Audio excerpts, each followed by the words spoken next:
So hi this is Prabhat Ranjan. आज के इस वीडियो में रिव्यू कर रहे होंगे IIT Bhubaneswar, Indian Institute of Technology Bhubaneswar की। तो आईआईटी भुवनेश्वर हमारे भुवनेश्वर उड़ीसा में स्थित एक गवर्नमेंट इंजीनियरिंग कॉलेज है जिसकी स्थापना 2008 में हुई थी। बात कर ले इनके एनआरएफ रैंकिंग की तो 2023 में इन्हें 47th एनआरएफ इंजीनियरिंग रैंकिंग मिली है। हर कॉलेज रिव्यू की आज की इस वीडियो में सबसे पहले इंटरनेट पर जितना भी डेटा अवेलेबल है like placements, admission process, cut off fee structure बहुत क्विकली डिस्कस करने के बाद आराम से इत्मीनान से college and hostel life discuss कर रहे होंगे। स्टार्ट कर ले प्लेसमेंट के साथ। तो हमारे पास 2023 का प्लेसमेंट डेटा है जिसमें सबसे पहले आप प्लेसमेंट परसेंटेज देख पा रहे हो like computer science 4 year BTech course में 96.72%, इलेक्ट्रिकल में 85.25% और बाकी सारे ब्रांचेस की आप देख सकते हो। मीडियन पैकेज की बात कर ले तो कंप्यूटर साइंस में 20.31 एलपीए, इलेक्ट्रिकल में 15 एलपीए और बाकी सारे ब्रांचेस की आप देख सकते हो। एवरेज पैकेज की बात कर ले तो कंप्यूटर साइंस इंजीनियरिंग का 25.18 एलपीए, इलेक्ट्रिकल का 19.05 एलपीए और बाकी सारे ब्रांचेस की आप देख सकते हो। हाईएस्ट पैकेज की बात कर ले तो कंप्यूटर साइंस में 55.75 एलपीए, इलेक्ट्रिकल में 44.62 एलपीए और बाकी सारे ब्रांचेस की आप देख सकते हो। बात कर ले एडमिशन प्रोसेस की तो हर आईआईटी की तरह सबसे पहले आप जेईई मेंस का एग्जाम दे रहे होंगे। जेईई मेंस क्वालिफाई होता तो जेईई एडवांस का एग्जाम देंगे और जेईई एडवांस में जो रैंक बनेगा उसके बेसिस पर आपको जोसा काउंसलिंग में कॉलेजेस और ब्रांचेस अलॉट हो रहे होंगे। बात कर ले कट ऑफ की तो हमारे पास जोसा 2023 round 6 general student gender neutral category cut off का स्क्रीनशॉट लगा हुआ है। लाइक कंप्यूटर साइंस क्लोज हुआ था 3101 रैंक पर और वहीं इलेक्ट्रिकल क्लोज हुआ था 7714 रैंक पर। बाकी सारे ब्रांचेस की आप देख सकते हो। लेकिन अब अगर आपको हर राउंड, हर ईयर, हर कैटेगरी कट ऑफ चाहिए आप कॉलेज प्रवेश के वेबसाइट पर विजिट कर सकते हो। बात कर ले फी स्ट्रक्चर की तो हमारे पास detailed institute fee, tuition, hostel and mess fee का स्क्रीनशॉट लगा हुआ है। लाइक हर आईआईटी की तरह आपका इस आईआईटी में भी ट्यूशन फी 1 लाख पर सेमेस्टर देखने को मिल रहा होगा। लेकिन अगर आप एससी एसटी कैंडिडेट हो तो कोई ट्यूशन फी नहीं लगेगा बट बाकी सारे फी लग रहे होंगे। ओबीसी जनरल कैंडिडेट 1 लाख से नीचे का इनकम सर्टिफिकेट जमा करते हो आपके लिए भी कोई ट्यूशन फी नहीं है बट बाकी सारे फी आपके भी लग रहे होंगे। ओबीसी जनरल कैंडिडेट 1 से 5 लाख के बीच के इनकम सर्टिफिकेट जमा करते हो आपका ट्यूशन फी 2/3 माफ रहेगा और बाकी सारे फी आपके भी लग रहे होंगे। इन शॉर्ट अगर कोई ट्यूशन फी माफ नहीं है, सारे फी देने हैं तो 4 साल का बीटेक आपका हॉस्टल में सब कुछ मिलाकर 10.5 से 11 लाख के बीच में निपट जाएगा। लेकिन अगर ट्यूशन फी पूरा माफ है उस केस में हॉस्टल में सब कुछ मिलाकर 4 साल का बीटेक आपका 2.5 से 3 लाख में आराम से निपट जाएगा। तो फाइनली हम पहुंचते अपने कॉलेज एंड हॉस्टल लाइफ के ऊपर मोस्ट अवेटेड टॉपिक। तो सबसे पहले तो इसी पॉइंट के साथ स्टार्ट करना चाहूंगा कि हमारा आईआईटी भुवनेश्वर भुवनेश्वर शहर से 30 किलोमीटर दूर एक सब अर्बन रीजन में 936 एकर्स के कैंपस एरिया में स्थित है और हमेशा से 936 एकर्स के इस कैंपस एरिया में स्थित नहीं था। ये तो 2015 में इन्होंने अपने 2015-16 के सेशन में इन्होंने परमानेंट कैंपस में शिफ्ट किया, लेकिन उससे पहले इनका टेम्पररी कैंपस को लेकर बहुत संघर्ष रहा है 2008 से 2015-16 तक। बात कर ले अगर हम ढंग से, एक इन्होंने स्टेटमेंट लिख रखा है, अगर मैं उसे पढ़ूं टेम्पररी कैंपस के बारे में तो the institute used to operate from a number of locations within the city of Bhubaneswar which included extension center of IIT Kharagpur, Toshali Bhavan and workshop cum laboratory complex near IIT Kharagpur extension center for laboratory facilities particularly of 3rd and 4th year students। खैर आप जब ये अपने permanent campus में shift हो चुके तो इनके परमानेंट कैंपस की बात कर लेते हैं। तो आपको फुल रेसिडेंशियल फैसिलिटी मिलने वाली है लाइक जो भी आप कैंटीन, कैफेटेरिया सोच सकते हो, प्रॉपर एकेडमिक बिल्डिंग्स, लाइब्रेरी और हॉस्टल्स में तो हमने बात कर ही लिया। इसी के साथ ही साथ आपको स्पोर्ट्स फैसिलिटी में बात कर ले तो स्पोर्ट्स कॉम्प्लेक्स है, ऑडिटोरियम का भी काम चल रहा है लेकिन यहाँ पर जिम अवेलेबल है, स्विमिंग पूल की भी फैसिलिटी बताई गई है।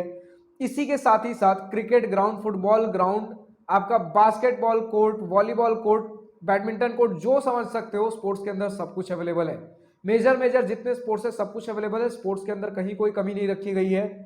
बट हालांकि इनका भी स्पोर्ट्स कॉम्प्लेक्स सब कुछ तो रेडी है, फुल रेसिडेंशियल फैसिलिटी सब कुछ है।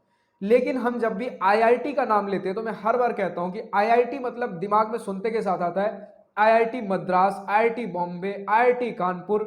तो इनके जैसा जब तक फैसिलिटी ना हो जाए, हमारे जितने भी आईआईटीज हैं जी तोड़ कोशिश कर रहे हैं। तो बहुत तेजी से आज के डेट में भी इनका इंफ्रास्ट्रक्चर पे काम चल रहा है जिसमें ऑडिटोरियम भी अभी लिस्ट में आने वाला है, काफी हद तक बन चुका है, थोड़ा बहुत और काम बाकी है और बहुत सारे इंफ्रास्ट्रक्चर अभी और बनने बाकी है। क्योंकि देखिए फैसिलिटीज तो पूरी हैं, आपको कोई दिक्कत नहीं आने वाली, लेकिन फिर भी जब तक एक आईआईटी का एम होता है, जब तक मैं आईआईटी मद्रास, कानपुर मतलब जो बेस्ट है उनका अगर हम आइडल, उन्हें अगर आइडल मान ले कि मुझे ऐसा बनना है, तो वो गोल जब तक अचीव नहीं कर लेते काम चलता रहेगा। अब वो बात अलग है कि उस लेवल का कैंपस इंफ्रास्ट्रक्चर कब बनेगा कब नहीं बनेगा, लेकिन आज के डेट में भी अगर हम बात करें कि अगर आप एकेडमिक कॉम्प्लेक्स देख लीजिए, इनके लेबोरेटरीज देख लीजिए, इनके हॉस्टल्स देख लीजिए, तो टॉप नॉच क्वालिटी के बने हुए हैं। इसी के साथ यहाँ पर 3 बॉयज हॉस्टल और 2 गर्ल्स हॉस्टल्स बने हुए हैं। आपको फर्स्ट ईयर से ही यहाँ पर सिंगल सीटर रूम्स देखने को मिलने वाले हैं, जहां पर एक बेड, एक टेबल, अलमीरा, चेयर, आपको एक बड़ा सा बालकनी देखने को मिलता है। और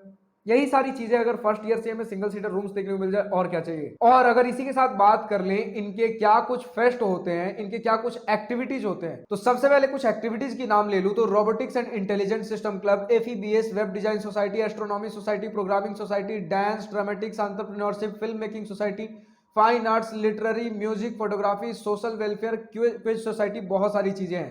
स्टार्टअप इंक्यूबेशन सेंटर है। और इसी के साथ साथ अगर हम बात कर लें इनके एनुअल फेस्ट की, तो एल्मा फेस्टा नाम का इनका सोशियो कल्चरल फेस्ट है, विजनायर नाम का एनुअल टेक्नो मैनेजमेंट फेस्ट है, और एंटरप्रेन्योरशिप समिट इनका ई समिट होता है। तो in short student activities fest college life में कहीं कोई कमी नहीं रखने की कोशिश की गई है, सब कुछ मिलने वाला है। बस एक छोटा सा दिक्कत है, मेस फूड को यहाँ पर थोड़ा सा खराब बताया गया है। कुछ स्टूडेंट्स ने तो ओके ओके गुड बताया है, मतलब डिसेंट ठीक ठाक है, लेकिन कुछ स्टूडेंट ने बताया है कि खाना खाकर यहाँ के मेस खाने से तबीयत खराब हो गई। कुछ समय पहले एक और मेरे फ्रेंड से बात हुई थी जिनका कॉलेज भी उड़ीसा में ही है, तो उनके भी इंस्टीट्यूट से मुझे कंप्लेन आई थी कि खाना से, पानी से वहाँ तबीयत खराब हो रहा है। तो अब ये वहाँ के खाने पानी की दिक्कत है, वैसा उड़ीसा का पानी ये है कि बाहर वाले लोगों को सूट नहीं करता है, या फिर वहाँ के कॉलेजेस में मेस की फैसिलिटी प्रॉपर नहीं रखी जा रही है, क्या ध्यान नहीं दिया जा रहा है, क्या दिक्कत है। अगर आईआईटी भुवनेश्वर से कोई भी स्टूडेंट इस वीडियो को देख रहे हैं, अगर आपके पास कुछ डेटा है, अगर आपका कोई ओपिनियन है, कुछ बताना चाहते हैं, तो कमेंट सेक्शन आपके लिए हमेशा खुला रहेगा। बात कर ले कनेक्टिविटी की, तो नियरेस्ट रेलवे स्टेशन 6 किलोमीटर दूर खुर्दा रोड जंक्शन नाम का रेलवे स्टेशन है, और 28 किलोमीटर दूर भुवनेश्वर रेलवे स्टेशन है, और 26 किलोमीटर दूर बिजू पटनायक इंटरनेशनल एयरपोर्ट भुवनेश्वर है।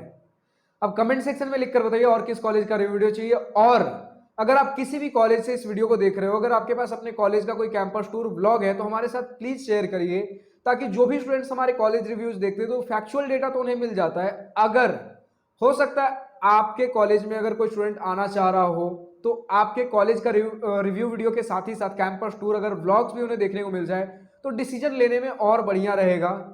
तो अगर आपके पास अपने कॉलेज का कैंपस टूर या फिर व्लॉग है, शेयर करना चाहते हो, तो डिस्क्रिप्शन में हमारा इंस्टाग्राम हैंडल मिल जाएगा, या फिर आप जीमेल पर भी मुझे मेल कर सकते हो, बट इंस्टाग्राम को टॉप प्रायोरिटी पर रखिएगा, लिंक्डइन पर भी भेज सकते हो। तो आज के इस वीडियो में इतना ही। अब कमेंट सेक्शन में लिखकर बताइए और किस कॉलेज का आपको वीडियो चाहिए। आज की इस वीडियो में इतना ही। अगर वीडियो पसंद आए तो लाइक शेयर और दिल खोल कर करिएगा, और अगर कुछ दिल की बातें, कुछ मनी बातें लिखकर बतानी हो या पूछनी हो, तो कमेंट सेक्शन आप ही के लिए तो है। So thank you for watching this video. Goodbye, wish you all the best for future, enjoy journey.